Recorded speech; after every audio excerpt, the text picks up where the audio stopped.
আসসালামু আলাইকুম। হ্যালো বন্ধুরা, basic full technique IT or tips চ্যানেলে আপনাদেরকে স্বাগতম। আজ আমরা এই ভিডিওটির মধ্যে দেখব কিভাবে একটি ফোল্ডারে আমরা একটি ফটো করতে পারি। আমি যেটি ফোল্ডার তৈরি করব সেই ফোল্ডারটি যেকোনো একটি পিকচারে এই ফোল্ডারটি থাকবে। আমার পিকচার অথবা যেকোনো একটি পিকচার ফোল্ডারে যে আইকনটা ওইটা আমরা কিভাবে পিকচার করতে পারি। ভিডিওটি শুরু করা যাক। একটি ফোল্ডার তৈরি করতে হবে।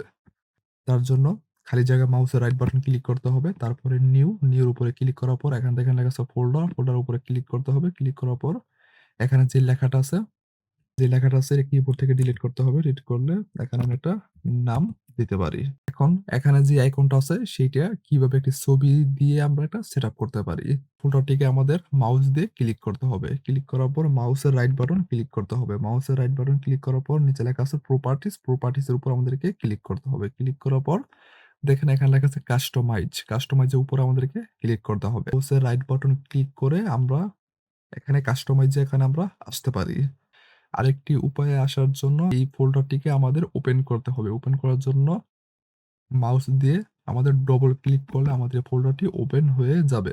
এখন এখানে খালি জায়গায় মাউসের রাইট বাটন ক্লিক করতে হবে। মাউসের রাইট বাটন ক্লিক করার পর দেখেন নিচে লেখা আছে প্রপার্টিস এর উপর আমাদেরকে ক্লিক করতে হবে। দেখেন ক্লিক করার পর দেখেন বক্স চলে আসছে। দেখেন এখানে লেখা আছে কাস্টমাইজ।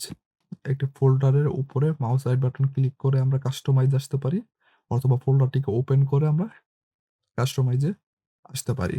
এখন দেখব আরেকটি উপায় কিভাবে আমরা আসতে পারি। তার জন্য ঠিক একইভাবে এখানে মাউস দিয়ে এখানে খালি জায়গা মাউসের রাইট বাটনে ক্লিক করার পর দেখেন নিচে এখানে লেখা আছে কাস্টমাইজ দিস ফোল্ডার। এখানে আমাদেরকে ক্লিক করতে হবে। কাস্টমাইজ। দেখেন আমরা এইভাবে আমরা ৩ টি উপায়ে আমরা এই কাস্টমাইজে আমরা আসতে পারি। ক্লিক করব, তারপর মাউস করব, তারপর প্রপার্টিস, তারপর এখানে কাস্টমাইজ। দেখেন এখন আমি এই ফোল্ডারটি আমি ছবি দিয়ে আমি সেটআপ করব। তার জন্য দেখেন এখানে দেখেন লেখা আছে জেনারেল আইটেমস। এখানে আমাদেরকে ক্লিক করতে হবে।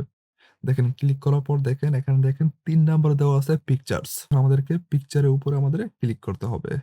ক্লিক করার পর দেখেন এখানে লেখা আছে চুজ ফাইল। আমাদেরকে চুজ ফাইলের উপর আমাদেরকে ক্লিক করতে হবে। দেখেন ক্লিক করার পর দেখেন আমি কোন পিকচারটা আমি নিব তার জন্য যেখানে পিকচার আছে সেখানে আমাদেরকে যেতে হবে। এখন আমি এখানে পিকচারের উপর আমাদেরকে ক্লিক করতে হবে। ক্লিক করার পর এখন আমি এই পিকচারটা আমি দিব। তার জন্য এখানে আমাদেরকে ক্লিক করতে হবে। ক্লিক করার পর এখানে ওপেন আমাদেরকে এখানে ক্লিক করতে হবে। দেখেন ক্লিক করার পর দেখেন তারপরে এখানে ওকে, এখানে আমাদেরকে ওকেতে ক্লিক করতে হবে। ফোল্ডারটি একটি পিকচারের মতো ছবি দিয়ে আমরা আইকনটি চেঞ্জ করতে পারি। যে আইকনটা ছিল আমি সেই অবস্থায় আনবো। তার জন্য ঠিক একইভাবে এখানে মাউস দিয়ে ক্লিক করতে হবে। ক্লিক করার পর মাউসের রাইট বাটন ক্লিক করতে হবে। তারপর এখানে লেখা আছে প্রপার্টিস উপরে ক্লিক করতে হবে। তারপরে দেখেন এখানে কাস্টম দিতে হবে। এখন আমি পিকচারটাকে আমি রিমুভ করে দিব। চুজ ফাইলের নিচে যেই লেখাটা আছে আমাদেরকে ওখানে গিয়ে আমাদেরকে ক্লিক করতে হবে। দেখেন ক্লিক করার পর এখানে আমাদেরকে ওকেতে ক্লিক করতে হবে। তাহলে দেখেন আমাদের যে পিকচারটা আইকনে ছিল সেই পিকচারটা আমাদের এখান থেকে আমাদের চলে গেছে। আমরা এইভাবে আমাদের নিজের ছবি দিয়ে একটি ফোল্ডার তৈরি করতে পারি। ভিডিওটি ভালো লাগলে অবশ্যই সাবস্ক্রাইব করে পাশে থাকা বেল আইকনটি বাজিয়ে দিবেন পরবর্তী ভিডিওটি পাওয়ার জন্য। তার সাথে একটি লাইক। সুস্থ থাকুন, ভালো থাকুন। পরবর্তী ভিডিওতে আবার দেখা হবে। সবাইকে ধন্যবাদ।